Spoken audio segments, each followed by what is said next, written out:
Hello viewers, welcome to my channel readers club with Smita. आज हम Napoleon Hill का book practical step to think and grow rich book का 7 chapter का first part पढ़ने जा रहे हैं। आत्म सुझाव से अपने विचारों को नियंत्रित करें। इसमें पढ़ेंगे आत्म सुझाव अवचेतन मन तक विचार और विश्वास पहुंचाने का एकमात्र साधन है। आपके मस्तिष्क की कोई सीमा नहीं है सिवा उनके जिन्हें आप मानने और स्वीकार करने का चुनाव करते हैं। गरीबी और अमीरी दोनों ही अवचेतन मन में बोए गए विचारों का फल है। आत्मसुझाव भावना से आभूषित दृढ़ कथनों या निर्देशों का सतत दोहराव है, जिससे उन्हें अवचेतन मन में सच्चाई के रूप में स्थापित किया जा सकता है। विश्वास सबसे शक्तिशाली भाव है, इसीलिए दृढ़ कथन या निर्देशों को पूरे विश्वास की मानसिक अवस्था में दोहराना उन विश्वासों को अवचेतन मन तक पहुंचाने का सबसे प्रभावी तरीका है। नकारात्मक हो या सकारात्मक, कोई भी विचार आत्मसुझाव के सिद्धांत की सहायता के बिना अवचेतन मन में दाखिल नहीं हो सकता। इसका अपवाद सिर्फ वायु से ग्रहण किए गए विचार है। चेतन शक्ति अवचेतन तक पहुंचने के मार्ग की गहरी रक्षक है। पांचों इंद्रियों द्वारा हासिल सारी इंद्रिय छापे चेतन यानी सोचने वाले मन द्वारा रोक ली जाती है। इसके बाद चेतन मन या तो उन्हें अवचेतन मन तक पहुंचाता है या फिर इच्छानुसार ठुकरा देता है। जो सामग्री हमारी पांचों इंद्रियों के जरिए हमारे अवचेतन मन तक पहुंचती है, उस पर हमारा पूरा नियंत्रण होता है। ये अलग बात है कि हम इस नियंत्रण का शायद ही कभी इस्तेमाल करते हैं, जिससे यह स्पष्ट होता है कि इतने सारे लोग गरीबी में क्यों जीते हैं। अवचेतन मन एक उपजाऊ बाग है, जिसमें मनचाही फसल की बीज बोने चाहिए, वरना खरपतवार प्रचुरता में उगने लगती है।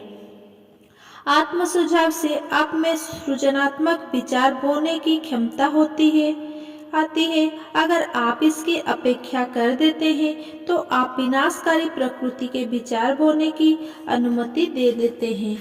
कई दार्शनिक दावा करते हैं कि लोग इस धरती पर अपनी तकदीर को नियंत्रित करते हैं, लेकिन उनमें से ज्यादातर यह पता नहीं लगा पाए कि लोगों को यह नियंत्रण किस चीज से मिलता है, जिस कारण कोई इंसान इस पृथ्वी पर अपनी हैसियत और खास तौर पर अपनी आर्थिक स्थिति को नियंत्रित कर सकता है।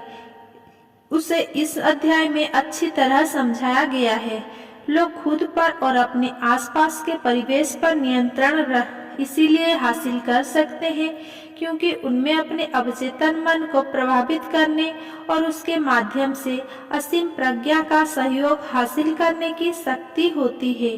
अपने अवचेतन मन में विचार बोएं। अपने अवचेतन मन में विचार बोने के लिए 6 कदम उठाएं, जिनका परिचय कदम 6 प्रबल इच्छा विकसित करें में दिया गया था। संतोषजनक परिणाम पाने के लिए आपको सभी निर्देशों का पालन पूरे विश्वास से करना चाहिए। विश्वास के बारे में अधिक जानकारी के लिए कदम 6 देखें। कदम 8 देखें। 1. मन ही मन अपनी मनचाही राशि का निश्चित आंकड़ा तय कर ले। निश्चित संख्या या मात्रा सोचे।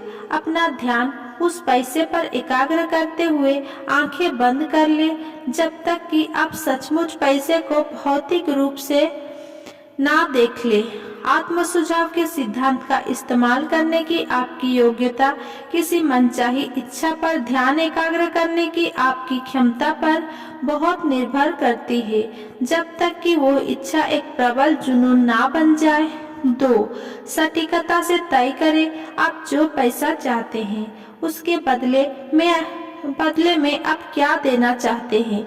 आप कौन सा प्रोडक्ट्स या सेवा देंगे। आप जो पैसा एकत्रित करना चाहते हैं, बंद आंखों से उसे देखते समय खुद को वो सेवा करते हुए या वो प्रोडक्ट पहुंचाते हुए देखें जो आप इस पैसे के बदले में देना चाहते हैं। ये महत्वपूर्ण है। 3. एक निश्चित तारीख तय करें जब तक आप अपना मनचाहा पैसा हासिल करना चाहते हैं। हासिल करने का इरादा रखते हैं, कैलेंडर पर निशान लगा ले और दूसरी जगह पर तारीख लिख ले जहां आप हर दिन इसे देख सकें। मिसाल के तौर पर पोस्ट इट नोट पर लिखकर इसे अपने फ्रिज पर या कंप्यूटर मॉनिटर के कोने पर चिपका ले। 4. अपनी इच्छा को साकार करने की एक निश्चित योजना बनाएं और उस पर काम तुरंत शुरू कर दें। योजना संबंधी मार्गदर्शन के लिए देखें कदम 14. 5. आप जितना पैसा हासिल करना चाहते हैं उसकी मात्रा के बारे में एक स्पष्ट सटीक कथन लिखें। इसे पाने की समय सीमा के साथ साथ ये भी लिखें कि आप इस पैसे के बदले में क्या देना चाहते हैं और इसके संग्रह के लिए आपकी योजना क्या है।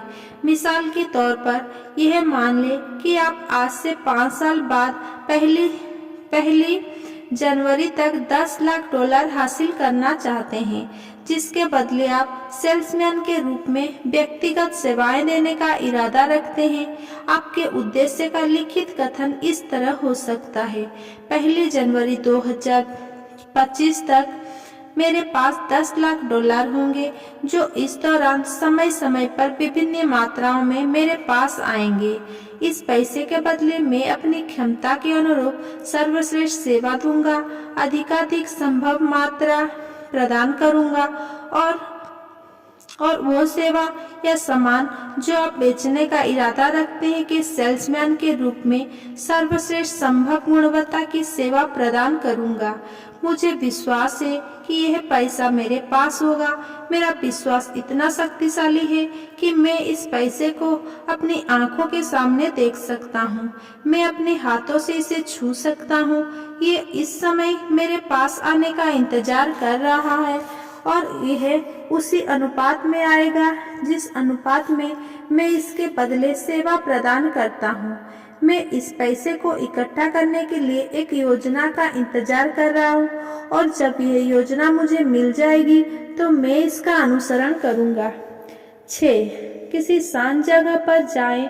बेहतर होगा कि बिस्तर पर अकेले जहां कोई बाधा ना डाले या ध्यान भंग ना करे। आंखें बंद कर ले और जोर से अपना लिखित कथन पढ़े कि आप कितने पैसे इकट्ठा करने का इरादा रखते हैं, इसके संग्रह की समय सीमा क्या है और उस प्रोडक्ट या सेवा का वर्णन करें जो आप उस पैसे के बदले देने का इरादा रखते हैं। लिखित कथन का पढ़ते वक्त देखें, महसूस करें और यकीन करें कि पैसा आपके पास है। ये दिन में 2 बार करें, एक बार सोने के ठीक पहले और दूसरी बार सुबह उठने के ठीक बाद। आप ये कथन जोर जोर से तब तक पढ़ सकते हैं जब तक कि यह आपको याद ना हो जाए। इन निर्देशों का पालन किसी छोटे बच्चे की तरह करें। अपने प्रयासों में किसी बच्चे जैसा विश्वास भरे, आत्म सुझाव देकर अपने अवचेतन मन को यकीन दिलाकर आप इसके साथ एक पूरी तरह बैठ चाल खेलते हैं, क्योंकि आप इस बात पर यकीन करते हैं कि आपके पास वह पैसे की मात्रा होनी चाहिए जिसकी आप कल्पना कर रहे हैं। यह पैसा पहले ही आपके दावे का इंतजार कर रहा है कि अवचेतन मन को पैसे हासिल करने की व्यवहारिक योजनाएं आपको बतानी चाहिए। ये विचार अपनी कल्पना को थमा दे और फिर देखें कि उस पैसे के संग्रह को व्यवहारिक योजनाएं बनाने के लिए आपकी कल्पना क्या कर सकती है और क्या करेगी। इन निर्देशों का पालन करके आप अपनी मनचाही वस्तु पूर्ण विश्वास के भाव से सीधे अपने अवचेतन मन तक संप्रेषित कर सकते हैं। इस नीति को दोहराव से आप स्वेच्छा से ऐसी विचारक आदतें बनाते हैं जो इच्छा को इसके आर्थिक समतुल्य में बदलने की आपकी कोशिश के लिए अनुकूल होती है। अगर मेरा ये वीडियो आपको पसंद आया हो तो मेरा वीडियो को लाइक, कमेंट, शेयर करें और मेरा चैनल को सब्सक्राइब करें। धन्यवाद।